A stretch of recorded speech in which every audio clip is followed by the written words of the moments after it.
Good evening, residents of Everett, Washington. I'd like to call to order the City of Everett Council meeting, November 13th, 2024. For information on the council meetings and how to participate, please visit everettwa.gov/city council.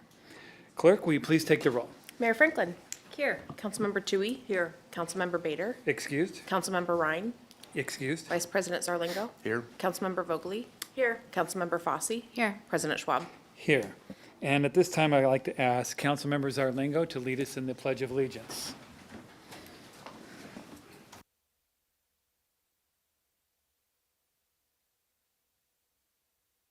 To the republic for which it stands, one nation, under God, indivisible, with liberty and justice for all. Thank you. And at this time, I'd like Councilmember Fosse to read the land acknowledgement.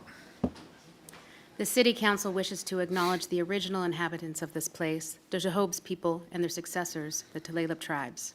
Since time immemorial, they have hunted, fished, gathered on, and taken care of these lands and waters. We respect their sovereignty, their right to self-determination, and honor their sacred spiritual connection with the land and water. We will strive to be honest about our past mistakes and bring about a future that includes their people, stories, and voices to form a more just and equitable society. Amen. Thank you very much. And if we have presenters or public commenters on Zoom, ask that you leave your video off and audio muted until we call upon you. Thank you. Now on to old business. Do I hear a motion for approval of the minutes for November 6, 2024? So moved. Second. Okay, motion and seconds made. Clerk, please take the roll. Councilmember Toohey. Yes. Vice President Zarlingo. Yes. Councilmember Vogely. Yes. Councilmember Fosse. Yes. President Schwab. Yes, and good evening, Mayor. Good evening, President Schwab and council members. Tonight, I wanted to draw your attention to item 5 on your consent agenda. It establishes a new partnership to manage 4 ball fields at Cash Park. We established our Parks and Facilities RFP process to seek out partners to help us continue to maintain and provide services but reduce city costs, and this is a great example of that. Then next, on Sunday, I had the opportunity to attend beautiful Katrina's Day of the Dead celebration at the Event Center, and I wanted to thank Lydia Herrera and her team. It was just a gorgeous event, and loved seeing that celebration of culture and community at our Event Center downtown. And then finally, I'm excited to share, we had a great turnout last night at our first community information session on the outdoor multipurpose facility project. I want to thank President Schwab, Vice President Zarlingo, and Councilmember Fosse, who also joined me there, but really want to thank the full council for supporting the work of the project thus far. A new facility will keep the Aqua Sox here, but also opens new doors to new economic development opportunities. And early in this project, Council President Schwab and I had the opportunity to visit newer minor league stadiums on the East Coast, and it was truly amazing to see the transformational opportunity that a stadium provides and the revitalization. The investments that these facilities attract more investment, bringing business, tourism, housing, and other real positive growth. And one such opportunity that we're currently exploring is as a potential partner for this project is USL Soccer. I know Councilmember Fosse has been advocating for soccer for many, many years, and so expanding soccer options in the city of Everett would just be an extraordinary opportunity for the community, so that's something I'm pretty excited about. So if you're not interested in baseball, soccer is also an opportunity we're looking at. So please keep watching for information sessions on this. I look forward to the next big information meeting that we're going to have here at council. I think it's going to be December 11th, where council is going to hear a lot more about this project and next steps. So that's all I have for this evening. Thank you. Thank you. Okay, now on to public comments, which includes written comments. Under our rules, written comments shall be considered in the same manner as oral comments. The person submitting the comment must provide their name and city of residence. This is required to be made part of the official record. Good evening, Jennifer. Do we have any written comments or anyone signed up to speak at this time? We do not have any written comments for the record, but we do have at least one, but potentially later 2 folks on Zoom, a few commenters for this period, and then 1 for the public hearing on the budget. Okay. So I'll start with Kat, who is on Zoom, and I'm just going to share my screen so that you will have the timer. Great, you've got your audio and video up. And just as a reminder, you should start with your full name and city of residence for the record. And you can start whenever you're ready, and then I'll start the timer. Thank you so much. Hello, everyone. Thank you very much for this opportunity, Council. My name is Catherine Pavelka. I'm a resident of the city of Everett. My pronouns are they, them, and that is part of why I have come here to speak today. I'm a new resident of the city, and so just sort of getting the hang of how things are working here with local government, and was very pleased to see the inclusion efforts you all have been doing so far. Fantastic. My experience, my professional experience is as a human resources business partner. So working for years in the diversity, equity, and inclusion space. And just wanted to say y'all are doing wonderful and I appreciate the work that you're doing. I do, however, want to comment on a couple of opportunities and tweaks that we could have specifically with the webpage for this council and how to participate. In that webpage, the instructions, for the most part, use pronouns they, them, theirs to refer to people generally without gendering them. However, there is one instance where it breaks from the rest of the style and uses he or she. I am neither a he nor a she, and so while I'm sure the intent of this instruction is to refer to me and everyone else, I'd recommend that it be adjusted to they, them, theirs, whichever is appropriate. And also, I'd like to mention that on the Everett City website, there is a lovely page for ADA and Title VII, as well as language accessibility options. I'd ask that that page have a breadcrumb, a link, something, some sort of reference included in the City Council public comment webpage. That way, anyone who is intending to make a comment at this meeting has that information readily accessible and doesn't have to go hunt for it. As is now, the page makes no mention of options for accessibility if those are needed. Other than that, thank you all so much. It was lovely to meet you all, and I appreciate the opportunity to speak. I would also like to acknowledge that Angela did a lot of work to ensure that I was able to comment. That is valuable not just for me, but also all of our community members. And so I support the intention of some council members to ensure that their role is not reduced to a part-time role with the upcoming budget. Thank you. All right, thanks very much. I don't see our other commenter on Zoom, so I'll just proceed, and if they pop up, we can shift back to Zoom, but I'll proceed to the folks that are in chambers, and the first one that I have is Leo, followed by Emily. And same deal, just press the button at the base of the mic, and state your full name and city of, oh, it's on, you're all good. Just state your full name and city of residence for the record, and you have 3 minutes to speak. The formal name, Sir Leo, City of Everett.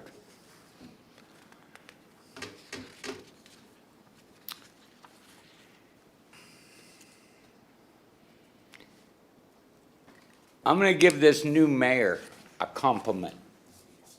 Everett is never going to be like Seattle, right? Nod your head.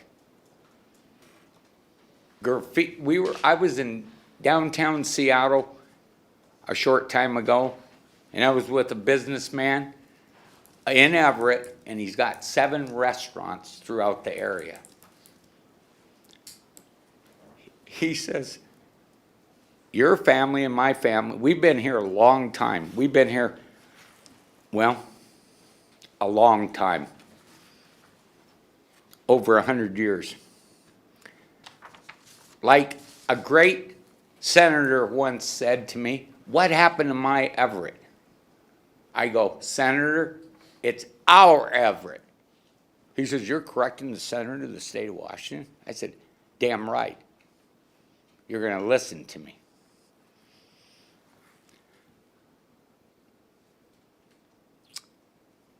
Everett owes a lot of money. I don't know how they're going to get out of it. I don't know how they got that way, but back in the old days, we were always ahead of the game. This is my 65th year coming to city council meetings off and on. 65 years. A lot of you guys, there's nobody that old here, except for maybe one. Everett I'm gonna make a proposal. And I want it changed. This shouldn't, you know why the city is called Everett? Some New York money named Colby had a party. This was called Port Gardner. Look it up. It was called Port Gardner. It should be Port Gardner again, not Everett after a little spoiled little rich kid got 5 desserts and never saw the shores. Colby never saw the shores of Everett. They all didn't. Rockefeller was never here. We got Rockefeller Street. It'd be better to name it Franklin Street in honor of the great mayor. So I'm very disappointed in Everett, and there's probably one thing to do. Pack the bags and head for Dodge. I look around this room, and the old timers, right over there, I knew all those people on that wall personally. If you could finish it Did I up run for out me. of time already? Yep. Can I get a half a minute No, more? you can't. Just finish up, Leo. I'm gonna finish up. Okay, real quick. Mayor Franklin's doing a damn good job. Okay, thank you very much, Leo. Cassie, you're doing a good job. All right. Emily will be followed by Holly.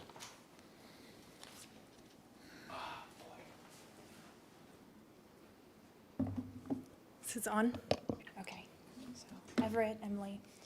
I saw your built environment committee meeting earlier today, and I just felt like I should comment on that since I have experience living on that property, what we're calling the 1301 Lombard block now. The motel was a last refuge for people in Everett, particularly mental health issue people suffering with problems that you probably couldn't imagine. Probably things I can't even say up here because it's too gruesome that came in through those doors as a last refuge. Some people simply needing a bathroom, others needing a place to stay. There were veterans, mothers, families, young people, and the elderly. And many of them, if I'm being honest, were failed by the system. So I just wanted to have you consider what was there before you go and build luxury townhomes. You might not call them, you might call them middle housing, but for people in poverty, people under the poverty line, that's a huge luxury. So it was all wiped out, bulldozed pretty quickly. You already know about me. I brought in private security and I worked to create a supportive environment. Crime dropped off dramatically, but one of the motivating factors in that was because of my mother. My mother lived in Everett and she suffered some lasting effects of trauma. People like her deserved dignity, and for a very short time, 1301 Lombard property was a place people could find that. Now that the city has taken that property, I hope they do what's right and make affordable and immediate housing. And just remember that the government and Compass and the local churches and even some family use that motel as shelter. So I really understand my neighbors out there might not be so comfortable with the idea of affordable housing, might be uncomfortable with the idea of someone who might not fit their idea of what a good neighbor is. But really, government should protect everybody, not just the privileged few. Gentrification is the reason I moved into a drug, crime, notorious, worst motel ever in Everett. It was because downtown Seattle was being gentrified. The tech boom happened, and I got priced out, especially after COVID. That's where I ended up, okay? So you're not solving the root of any of the issue. Just don't pretend that you're committed to equity or diversity if you go through with just like very simple 16 townhomes, luxury ones. I mean, come on. Have some backbones and stand up for the people and the real citizens in your city. I just really hope you can find a solution and something that solves the core issue of it all. Yeah, it's brutal. It's really brutal out there. Just a reminder. Thank you. Holly is up next. and it's our last commenter for this period. Hello, Holly James, 1220 Colby Avenue, Everett. First, I'd like to thank you for reading the land acknowledgement at these meetings. When we were dealing with the decisions on the Waits Motel, I attended a lot of these meetings and heard the land use acknowledgement and was inspired by it, and got with my friends with Standing for Washington.org, and we were able to pass 2403, the first rights of nature technically initiative in our area. So thank you for that inspiration. I feel it's important, and I feel like that move that the citizens voted yes on gives that land acknowledgement some teeth. I'm also here today to encourage you to stick to the plan regarding the Waits Motel property and building code design standards from the Donovan District. My experience is that this was all decided in 2011 with the design standards and the Providence and Everett City of Everett building agreement. So changing it at this point seems to go against the building agreement that we already put in place. In that building agreement, the Donovan District is what we were allowed, when they took away 22 homes and changed the neighborhood completely, all we got was that agreement. And so taking that away kind of didn't sit right. Anyway, it's a small part of the neighborhood, and we respect your decision to consider what was already decided in 2011. Thank you.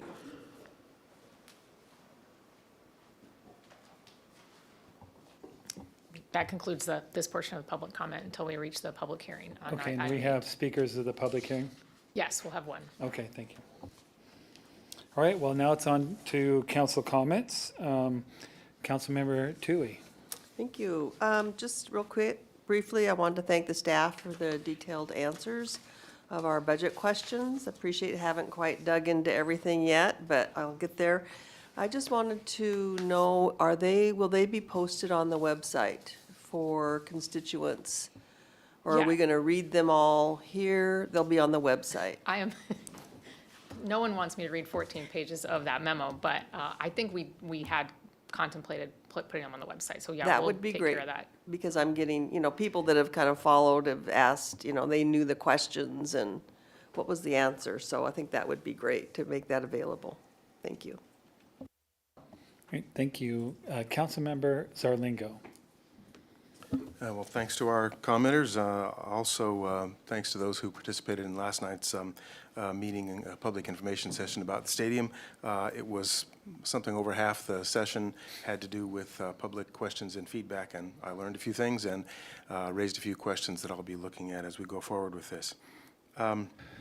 And earlier this evening, we had our Built Environment Council Committee handled 2 agenda items. The first one had to do with our Port Gardner storage facility. This has to do with combined sewer outflows and treatment and complying with ecology's requirements and helping clean up Puget Sound, improve those things over time. So a large project that you'll be hearing more about, large and important, and it's gonna affect us all. This is a years-long effort. One thing that was nice to see is that the expenditure some years ago to buy the Kimberly-Clark facility is going to help us a lot.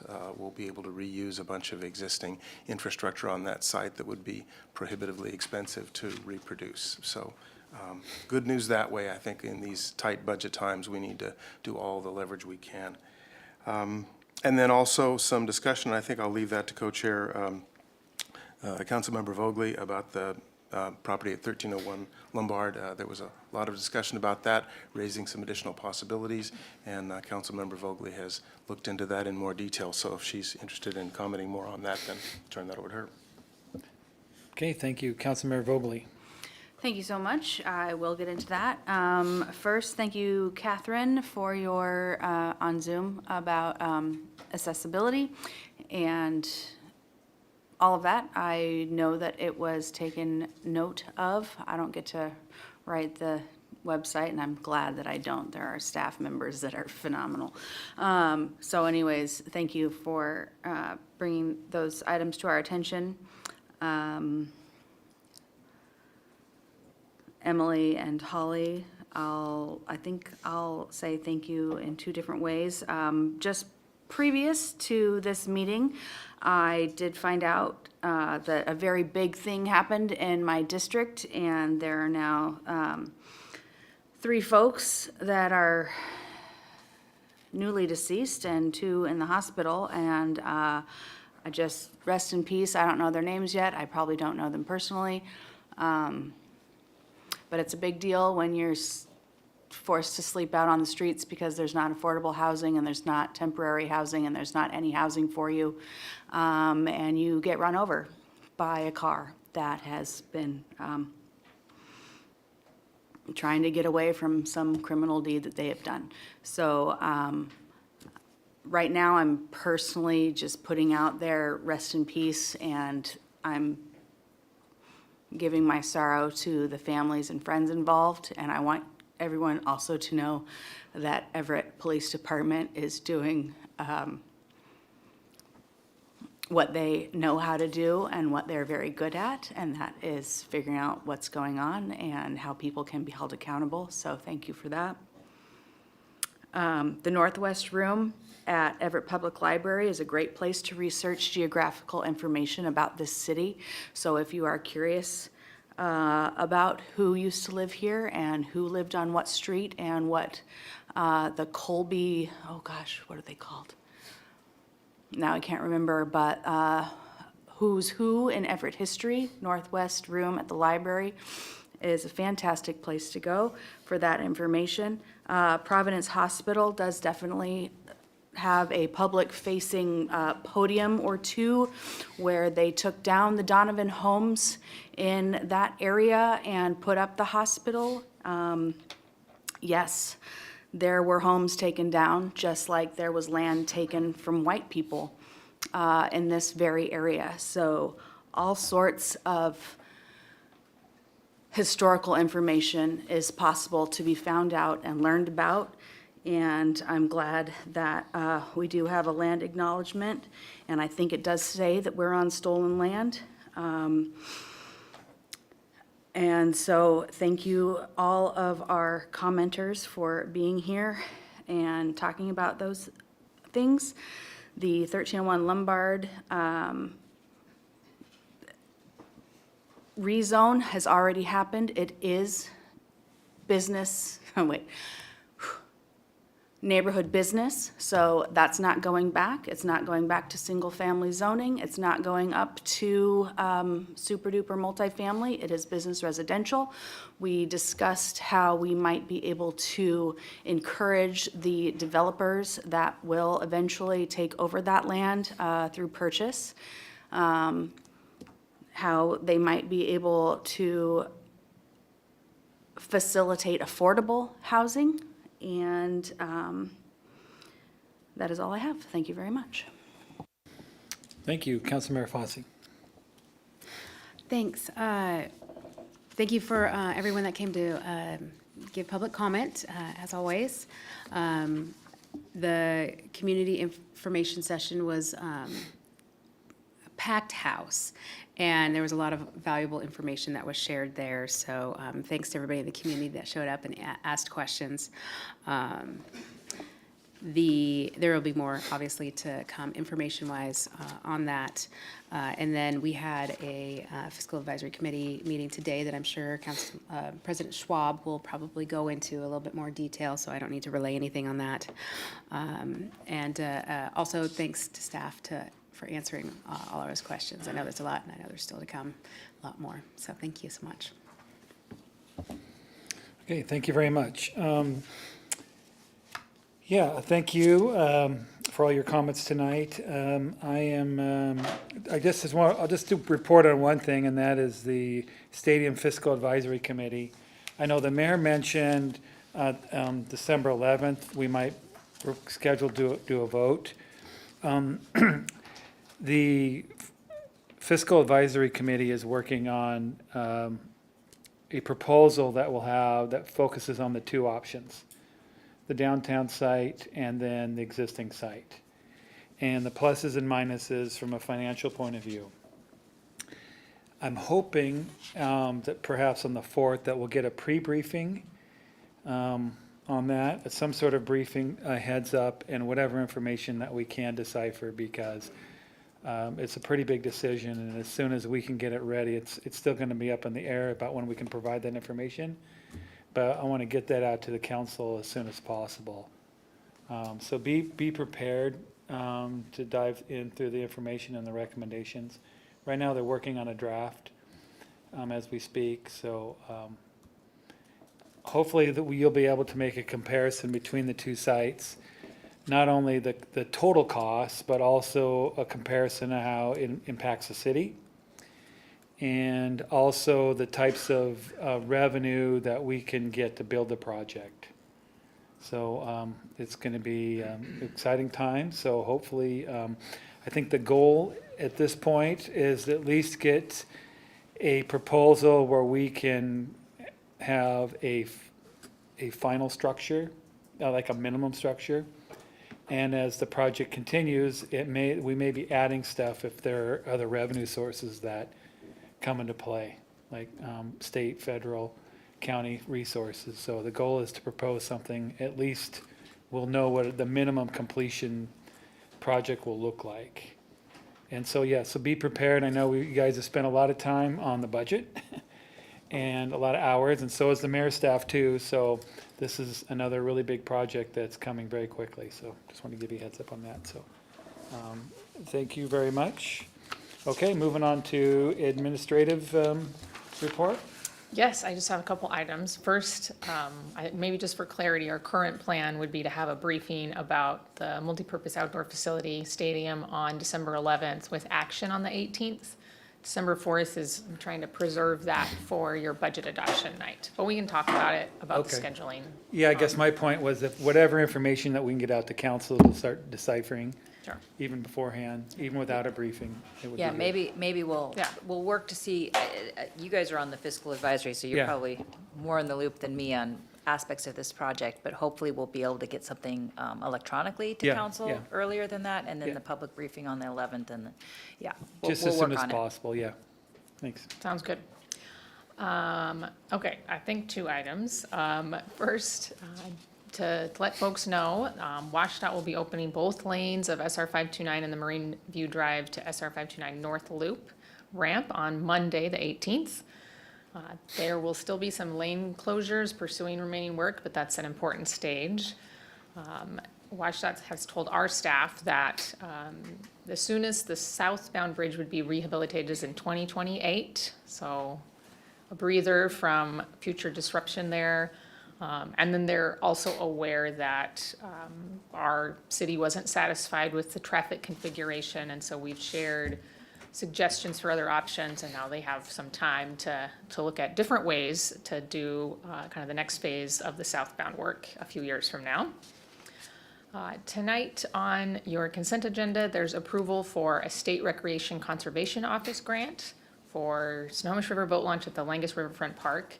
That's a required process that the Recreation Conservation Office has, but it also follows our policy. And Council President Schwab asked that I just kind of flag that grant policy for you all a little bit. We haven't talked about it in a while.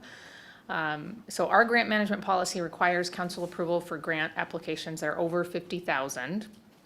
And that action usually authorizes the mayor and staff to both submit the application, but also sign any related documents if the grant is awarded. Occasionally, the mayor approves exceptions to that policy, such as for grants with urgent timelines that don't allow for that. We sort of have about a 13-day window of time for items to appear on your agenda. So sometimes something pops up and we want to move more quickly. And that can be because of time or because of grants that align with prior council-approved initiatives, so like reapplying for a previously approved project. If those grants are awarded, they're still required to come forward to council for acceptance if we don't do that, with the original authorization for application.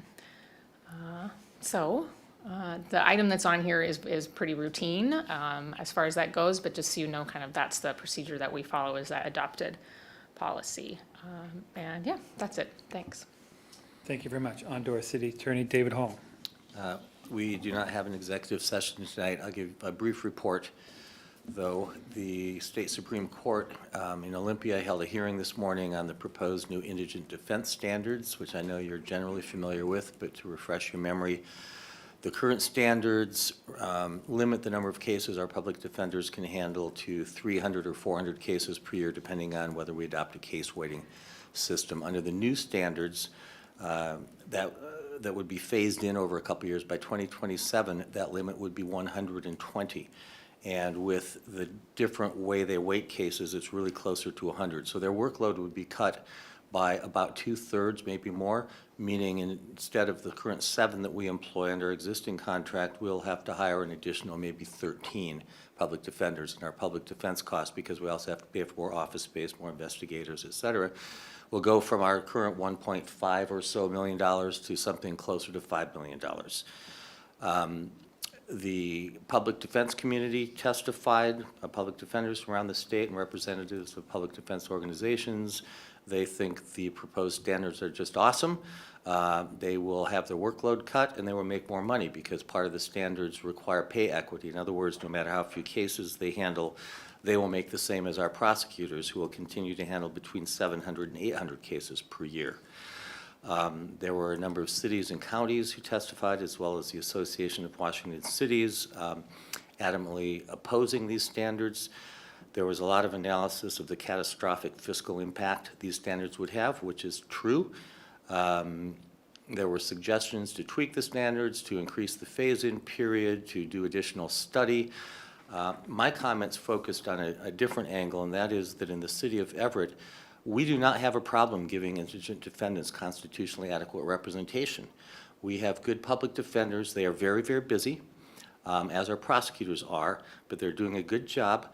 One thing that we do differently than other jurisdictions, and this is one of the few comments I made that got some traction with the judges, there were 8 of the 9 of them were there, is that we've employed a public defense system monitor. Mark Mostella is a very experienced criminal defense attorney who's handled hundreds of misdemeanors and felonies, and he attends hearings and motions hearings and interviews our public defenders and files a quarterly report with us. And he has done that for a number of years now. And his specific task is to let us know whether we're meeting our constitutional obligations. And in all of the time he's been doing that, he's recommended some improvements, all of which we've implemented, but not one of his quarterly reports has ever suggested that our public defenders are not meeting their constitutional obligations. So the court was somewhat interested in that concept. I suggested that instead of a one-size-fits-all standard across the state that would have the obvious impacts on us, that they should consider keeping the current standards, and when a jurisdiction is showing signs that it's not meeting their obligation, they're required to hire a monitor like we do. That was about the only comment from the cities and counties that seemed to get much traction. I worry that these will be adopted. It's got a lot of momentum. The Washington State Bar Association committee that recommended these standards is heavily weighted on the defense side. We have a very liberal Supreme Court right now with a number of former public defenders, not to impugn their integrity, but they're very inclined to adopt these standards. I think the perception in a lot of the communities is that the defund the police movement failed, and now there's an attempt to defund the justice system, and it will have that effect. We will have to cut our prosecutions by maybe 50%. And our citizens are going to have a hard time understanding that we're not able to provide the same level of public safety that they expect because the Supreme Court has made it too expensive. So I've not talked to the mayor about this, but I think you probably agree one of our next steps, if we can't fend off these standards, is we need to get the legislatures to start funding part of the system, because this is a massive unfunded mandate. And that's all I have. Thank you. Thank you very much. Any questions? Just one thing I wanted to add, and if you said this, David, I apologize, but the concern is that there's not enough attorneys in the state of Washington too. So regardless of how you feel about public defense or not, these standards require far more attorneys than exist. And so the balance of having prosecutors prosecute 800 cases and defense attorneys 100, that's if you agree or disagree with it, that's fair. Regardless, there's still not enough defense attorneys to fill all those slots. And that alone is a problem. So additionally to what you said there, so. We've been watching it, Association of Washington Cities, cities large and small, counties large and small are all weighing in on this because of the extreme expense that it will be for our budgets. Any questions? Councilor Zarlingo. Well, from the briefing we got at the Snohomish County Cities meeting and discussion of organized retail theft and some discussion of essentially lack of prosecution when there aren't the resources at the county or the city. I guess that's, if I understand the implication here, what that means is that without enough attorneys, without enough funds, then what will happen is many more cases will either not be brought or they'll be dropped, and there will be an increasing lack of accountability. And not just not be brought, but our police officers will have to cooperate and not even cite them or arrest them, because once they're in the system, we have to provide a public defender to represent them at arraignment. So it's not the case that we can continue to cite people and then downstream decide not to prosecute them, because at that point, we're already in it for another public defender. Thank you. Yes, ma'am. Councilor Vogely. You said this morning the Supreme Court met? Yes, they convened a hearing because the Supreme Court regulates the practice of law in the state, and they are the ones who ultimately set the indigent defense standards. The Bar Association recommends them, they adopt them. So the possible carrying out, it hasn't been said yes yet. When will the yes Correct. or no happen? I'm guessing in about a month. Thank you. And the Supreme Court is not very amenable to lobbying, as you can imagine. Okay, thank you very much. All right, let's move on to our consent items. We have consent items 1 through 6. Do I have a motion? Move to approve consent items 1 through 6. Second the Okay. motion. Motion seconds are made. Clerk, please take the roll. Councilmember Tui, Yes. Councilmember Zarlingo, Yes. Councilmember Vogely, Yes? Councilmember Fosse. Yes. President Schwab. Yes. Okay, moving on to public hearing and proposed action items. Next, we have a public hearing and a proposed action item, this is our second reading, and it's been read in the record. We'll start with item 7, Council Bill 24110-30. As mentioned in our last meeting, the public hearing remains open until November 20th. Jennifer, is there a presentation? Yes, we have, Okay. have the same team back tonight, so. Great. Good evening, Mayor and City Council. Heidi Berlantes, Finance Director. Joining me today is Jamie Lee Graves, our Assistant Finance Director. Last week, we provided overview information on the citywide revenue and expenditure budget and presented the highlights of the 2025 general government expenditure changes. Tonight is the second of 3 planned budget hearings and the last formal briefing on the 25 proposed operating budget. Tonight, we will be presenting the highlights of the non-general government expenditure changes. I want to take a moment to share information on the remaining upcoming budget meetings. The third budget hearing will be held on November 20th. This will allow us to finalize any outstanding discussions. And the final reading and a vote on the 25 budget is scheduled for December 4th. We'd like to begin tonight's presentation by discussing how non-general government expenditures are funded. For 2025, the proposed non-general government revenues total $441 million. The chart breaks down the proportionate share of these revenues across the 7 categories that we discussed last week. The largest revenue category is charges for goods and services. This makes up 41% of total non-general government revenues. This category includes fees the city charges for a wide range of services, including utilities, transit fares, golf green fees, plan check fees, ambulance transports, and internal cost allocations where one department charges another for services that are rendered. The second largest category is other financing sources, which account for 37% of total revenues. This includes sources such as bond proceeds, operating transfers, and capital contributions, important revenue streams for supporting our capital projects. Next, we have tax revenues, making up 11% of revenues.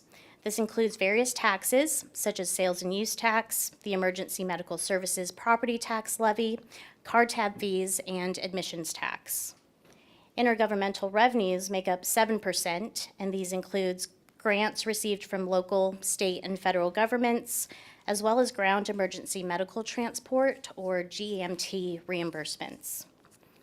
Miscellaneous revenues make up 2%, and this category includes interest earnings, rents and leases, donations and private contributions, surplus proceeds, and custodial activities related to pensions. Licenses and permits contribute 1% of total revenues. Fees collected for development and construction permits fall within this category. Finally, we have fines and penalties that also make up 1%, and this category includes civil infraction penalties. Together, these categories fund the non-general government expenditures. As a reminder, tonight's presentation will focus on the differences between the 2024 original budget and the 2025 proposed budget. We use the 24 original budget as the baseline for this comparison rather than the amended, because the amended budget often includes substantial reappropriations and adjustments that can distort the year-over-year comparison. These mid-year changes may not reflect the true underlying trends in spending and revenue, making it more difficult to assess the real changes from one year to the next. It's important to note that any expenditure changes made mid-year in 2024, as well as any budget amendments that the council has already approved, will carry over into 2025 and have been incorporated into the proposed budget. So while we are comparing the original budgets for the 2 years, these previously approved adjustments are reflected in the 2025 numbers. With that clarification, we will now move into the specific details of the 2025 non-general government expenditure changes. The 2025 expenditure budget for the Emergency Medical Services Fund 153 is proposed at $20,899,371. The budget includes a reduction of 0.2 full-time equivalent, or FTE, for an accounting technician position. Additionally, there has been a reclassification of positions to better reflect changes in work assignments within the department. There is a reduction in overtime pay by $125,000, as well as a cumulative decrease of $40,000 in differential pay, other pay, and uniform budgets. The primary driver of the expenditure change is the planned replacement of assets that have exceeded their 20-year useful life. Key replacements for 2025 include LifePak 15 monitors and defibrillators, which are essential medical equipment for EMS operations, ambulance chassis replacement, ensuring that our fleet is up to date and reliable for emergency services, ventilators, which are critical in providing respiratory support to our patients, and ballistic helmets, which are used during active shooter events to ensure the safety of EMS personnel. These changes reflect ongoing efforts to maintain and improve the operational readiness and safety of our EMS services and ensuring the longevity of our critical equipment. The 2025 expenditure budget for the Community Housing Improvement Program, Fund 197, is proposed at $1,339,158. A portion of an existing administrative coordinator position has been transferred from the Community Planning and Economic Development Department 021 to the CHIP program. This transfer is for administrative purposes, ensuring that resources are aligned to support the program. There is a planned increase of $188,000 in loan program expenditures. In contrast, there's a reduction of $49,000 in the maintenance and operations, or M&O budget. The expenditure budget for the Community Development Block Grant Program, Fund 198, is proposed at $517,500. Like the previous fund, a portion of an existing administrative coordinator position has been transferred from the Community Planning and Economic Development Department 021 to Fund 198 for administrative purposes. There's a cumulative reduction of $137,000 in both operating grant expenditures and M&O. The 2025 expenditure budget for the Water and Sewer Utility Fund 401 is proposed at $269 million. One FTE associate engineer has been added to support surface water plan reviews, addressing the increasing workload associated with water management and infrastructure planning. One FTE human resources coordinator has been embedded within the utility operations to provide dedicated HR support, helping to streamline staffing processes and support workforce needs. There is a reclassification of positions to reflect the changes in working assignments, ensuring that staffing levels and roles are aligned with the evolving needs of the utility. There is a cumulative increase of $396,000 in the overtime pay, seasonal pay, and uniform budgets. The most significant change in this budget is the $150 million transfer to the Utilities Construction Fund. This transfer is tied to the water and sewer revenue bond issue planned for 2025, which will help fund a number of major utility infrastructure projects, including the 36th Street Combined Sewer Overflow Storage Improvement Project and the Port Gardner Storage Facility Project, which is crucial for meeting requirements to reduce or eliminate combined sewer overflows. These investments reflect the city's commitment to maintaining and improving the water and sewer infrastructure, ensuring that we meet future demand and environmental standards. The 2025 expenditure budget for the Solid Waste Utility Fund 402 is proposed at $2,892,155. There has been a reclassification of positions to better reflect changes in work assignments. This adjustment ensures that the staffing structure is aligned with current operational needs and responsibilities within the solid waste utility. The budget includes a $469,000 reduction in the M&O budget. The 2025 expenditure budget for the Everett Transit Fund 425 is proposed at $60,438,107. One FTE security officer has been added to enhance security at Everett Station and other buildings. This position will also support security operations for buildings that are reimbursed by other departments. A fleet maintenance supervisor has been added to oversee maintenance operations and safety for Everett Transit and Golf departments, as well as to manage equipment technicians. 0.5 of the fleet maintenance supervisor's FTE is embedded in this fund and the other half in Golf Fund 440. An existing marketing and design specialist will increase their FTE from 0.9 to 1 to support growing marketing and design needs for transit operations. In Budget Amendment Number 1, 2 maintenance technicians were transferred from the Everett Transit Fund to the Facilities and Property Management Department 038 to centralize this work. Positions were also reclassified to reflect work assignments. There is a cumulative increase of $22,000 in overtime pay and uniform budget. Differential pay has been reduced by $31,000. M&O is increasing by $897,000 primarily due to interfund charges and the rising costs of vehicle maintenance driven by an expanding transit fleet. The primary driver of the budget increase is the planned capital purchases and projects. These include acquiring new buses to meet growing ridership and service needs, electric charging infrastructure to support the transition to electric buses and reducing the environmental impact of the fleet, upgrading safety systems at Everett Station, such as low voltage fire alarm system, replacing the heating, ventilation, and air conditioning, or HVAC system, for better climate control and efficiency at Everett Station, inductive fast charger to support electric bus operations, the mall station relocation project, and the mall college station signage project for better wayfinding and station identification. Quick question. $23 million in 1 year, was that the intergovernmental revenue, was that from a grant or was that from reserve accounts? I know I don't have the detail in front of me, but I thought I asked, it's a $23 million increase. That's for Everett Transit, Fund Yeah. 425. Yeah. Yes, so the projects listed here, with the exception of the mall station relocation project, is a combination of both state and federal funding. That's where most of that $23 million came from, thank you.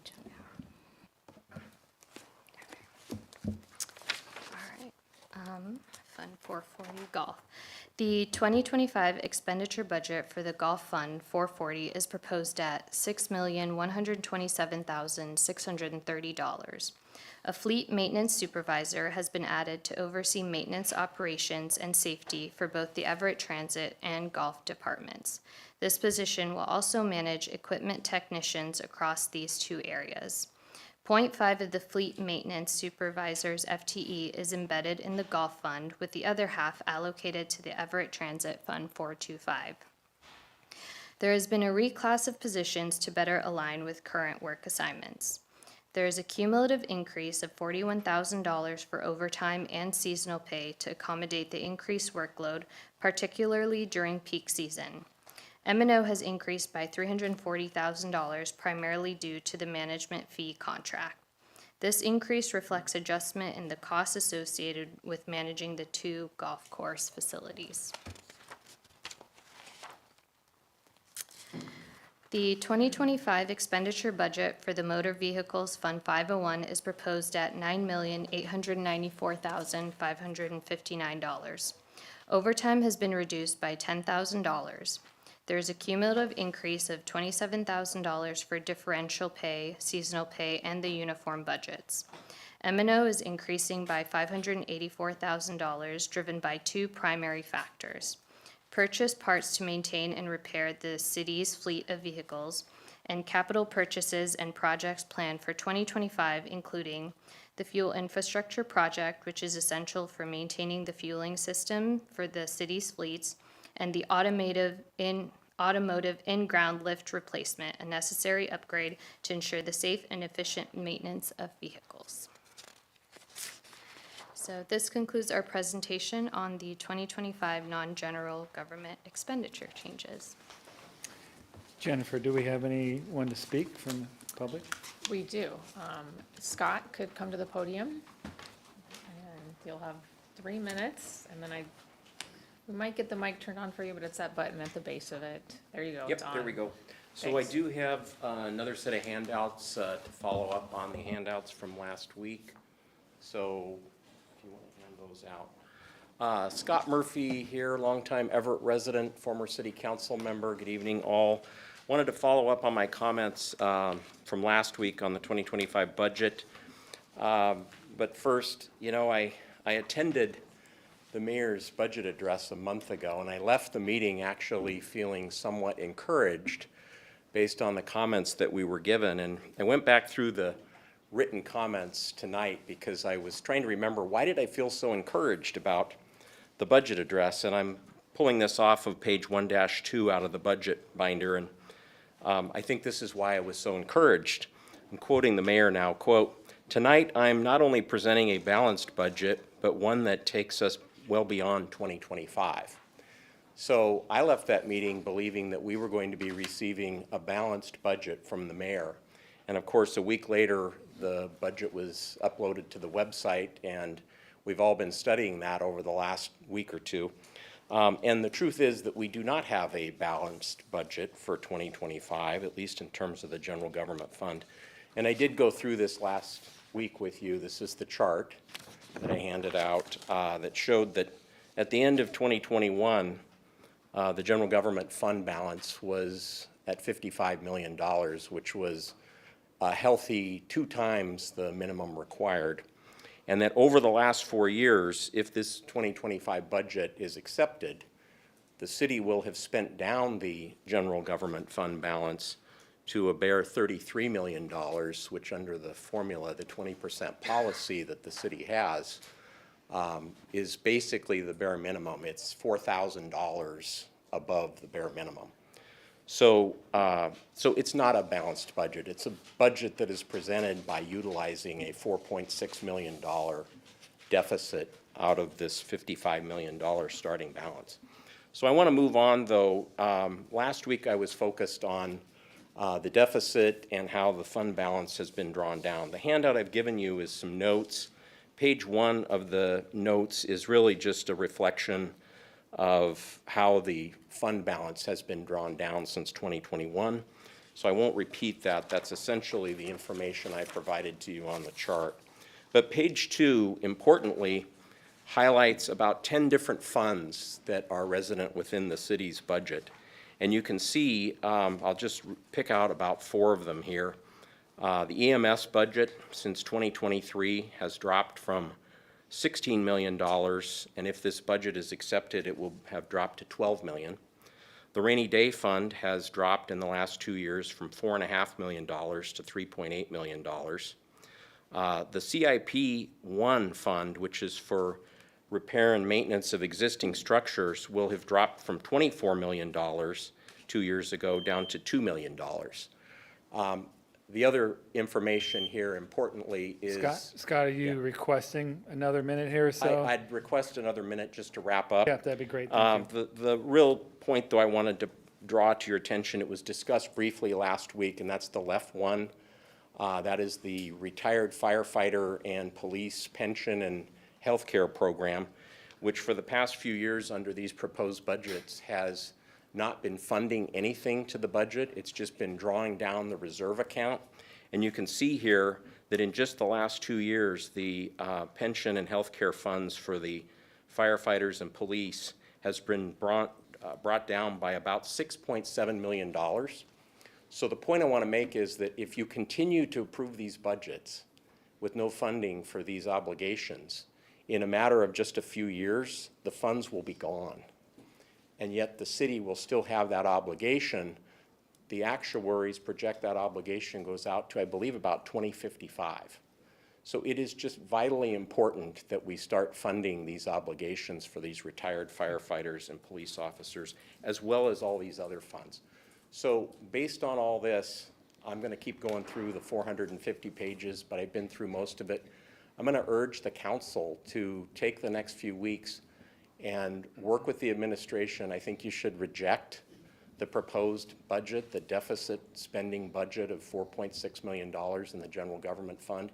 You should reject it and send it back to the mayor and her team to come back and present you a truly balanced budget as she committed to in her budget address. Thank you very much. And thank you very much.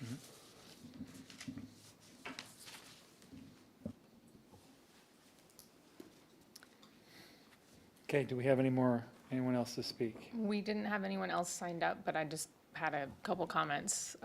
Okay, it is a Once you're public ready. hearing right now. Go ahead. Just some clarifying information in response to the last speaker. I just want council to be assured and reassured that the way that we use fund balance and the way that's built into the budget has not fundamentally changed in many, many years. And that our staff continues to work within the policy that's been approved by council, retaining that appropriate 20% fund balance and using our resources to provide services to the community. And that is on my list. I have given you now 18 pages of memo of answers, so we didn't quite get to that one, but additional information is definitely in the plan to provide that, to help remind you of the existing policy that predates even, I think, our last speaker, and has been in place for a long time. And then also a reminder that using actual numbers and projected numbers is always challenging because there's really different assumptions that lead to both those figures. And so there were lots of numbers that were said at the podium, and I can't keep track of them all either, but that's just something to keep in the back of your mind. So. Okay. One additional comment go I'll ahead, just make is that I am legally required to present you a balanced budget, and you have before you a balanced budget, regardless of the opinion of the speaker. Thank you. Okay, so we'll move on to our next item, item number 8, Council Bill 24110-31.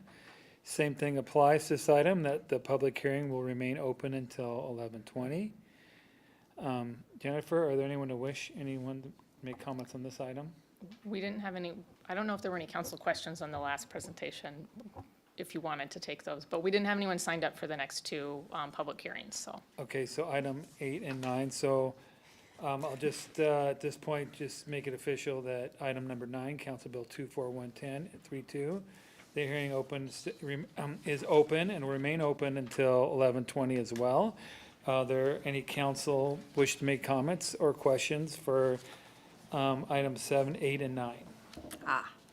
Okay, Thank you. Councilmember Vogely. Yes, thank you. Way back to the very beginning, Fund 195, I just have a general, it's probably not even, I have a technical question for maybe an EMS person.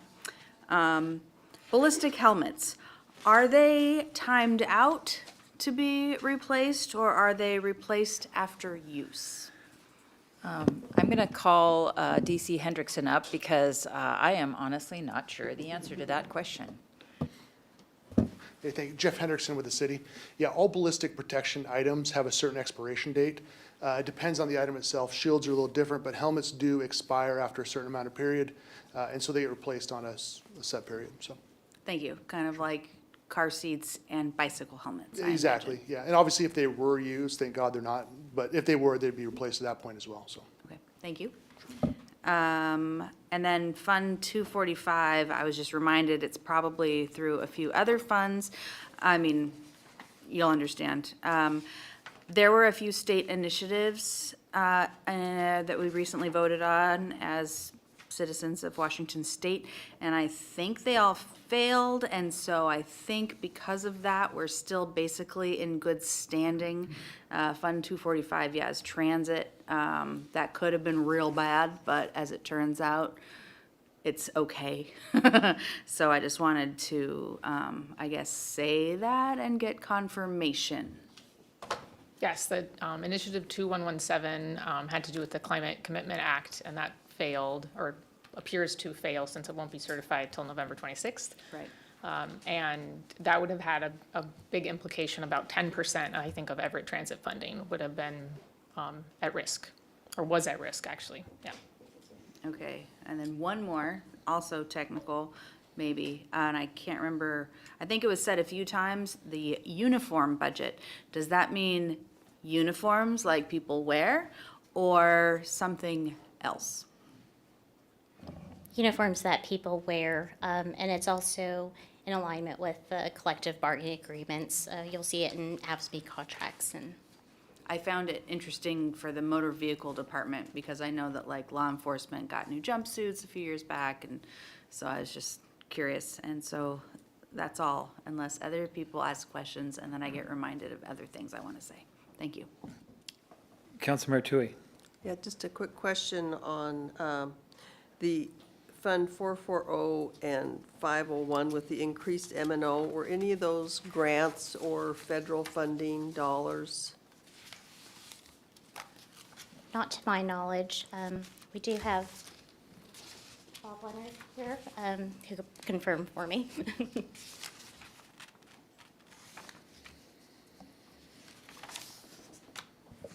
Bob Leonard, Parks and Facilities. No, the M&O is not Okay. grant funded. Okay, great. Because the transit one was, so I was just curious if we had any other. Thank you.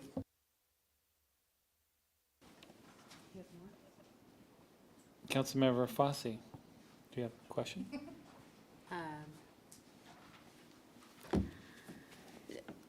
I guess whoever our long-term people are here, does anybody remember the last time the council voted to reject a budget? Just out of curiosity. I don't recall that happening. Not in my tenure. Yeah. And not when I was on the council either, but we'd have to research whether that has happened in the past. Yeah, that doesn't seem like anything that I've remembered happening. As an employee and now a member in 35 years, that's something that would stick out. I could pretty much say it probably didn't happen. Yeah, okay, thanks. I did want to follow up on a couple questions from the email information, if that can be answered at this time about the budget. I noticed on some of the attachments that the B&O tax hasn't increased in a while, or it doesn't look like it's increased from the data that was provided. Is that an accurate assessment, like the revenues generated from it? B&O had it was very successful in 2023.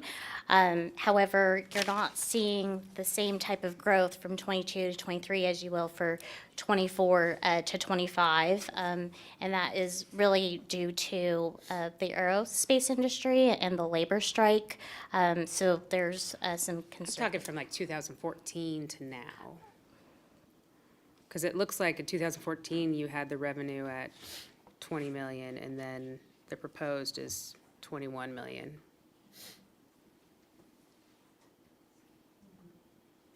Just, am I reading that correctly? Yeah, that's also based on relocation of certain jets to other states that have driven kind of B&O to be stagnant. I believe it was in 2015, 2016 when that shift happened.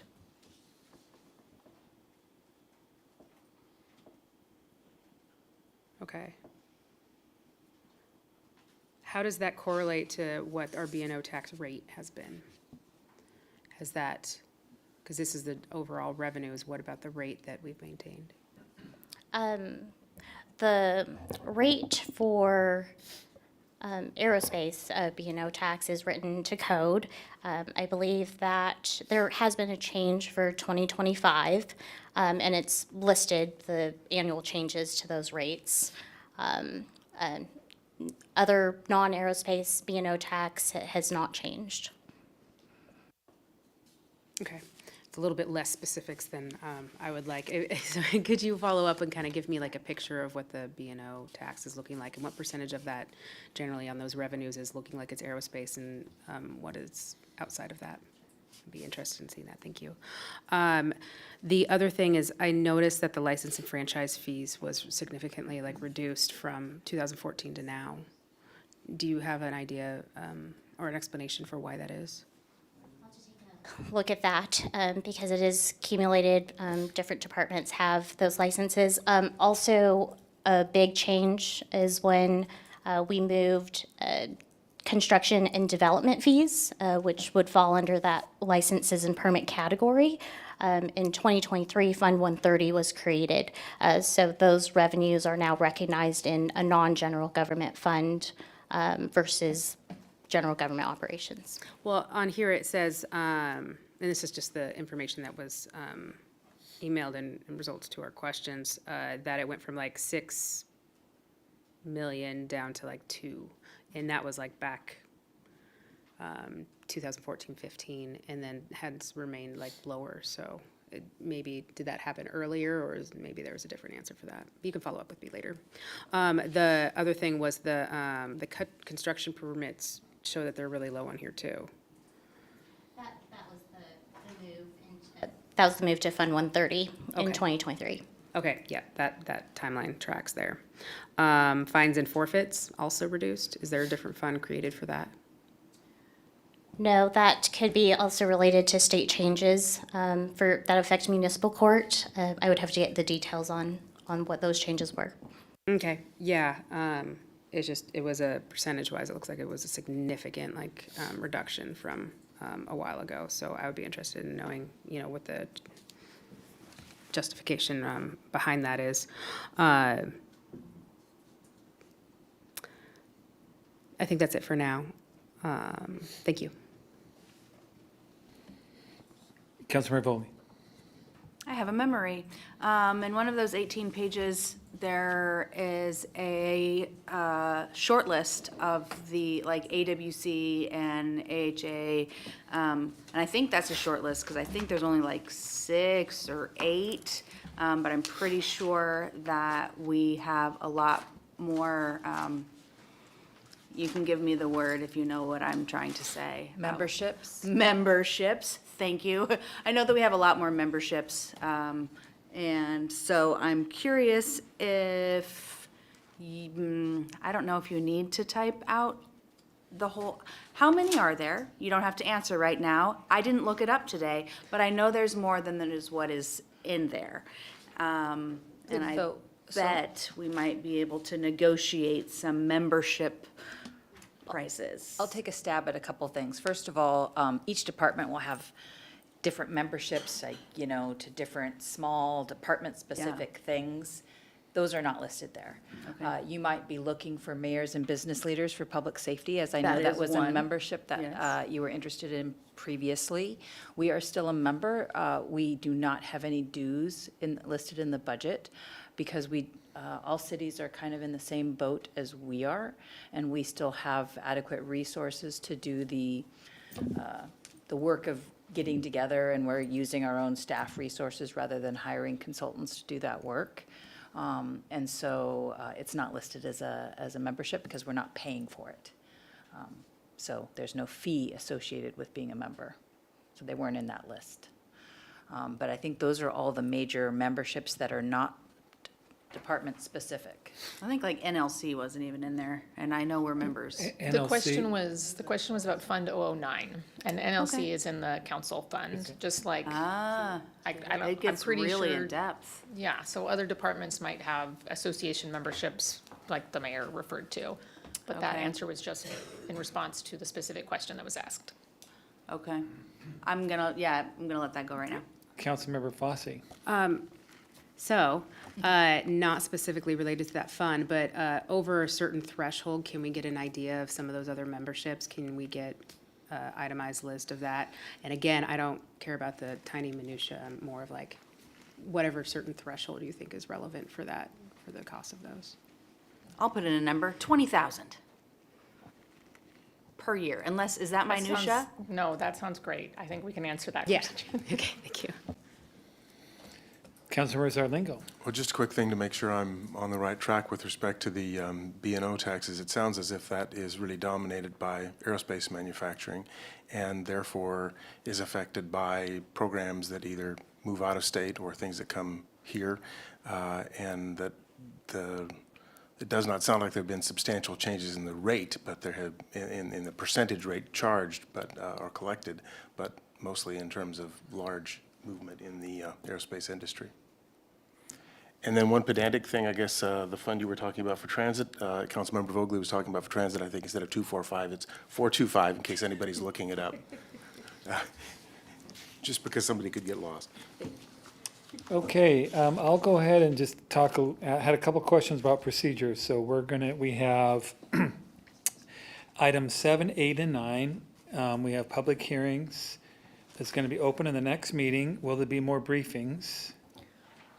I don't anticipate more briefings. Okay, okay, and then we'll have a vote on 8 and 9, and then the final budget vote will be December 4th. Yes, the council does need to take action on the 2 tax levies next week on the 20th. There is a sort of a final date that you need to take action on the full budget as well.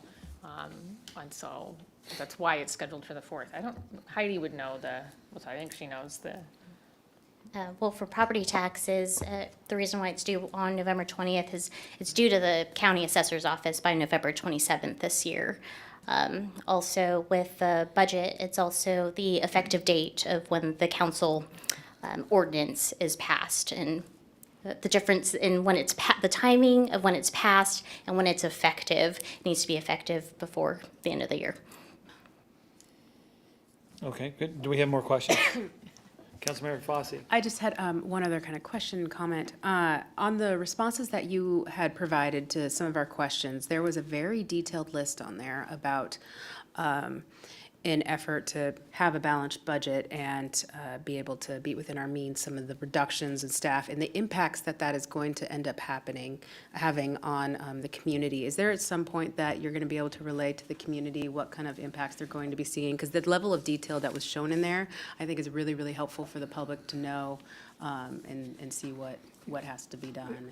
Yeah, as Jennifer Gregerson shared, we're going to provide that document on our website. At some point, we'll figure out how to do that. We typically don't put that type of stuff on our website because then it has to be updated and all the time. But we, for the purpose of the budget, we definitely want to have that information out there. And then so that our community can understand those impacts, our communications team is working on putting together a kind of an overview of budget changes that people may have questions about.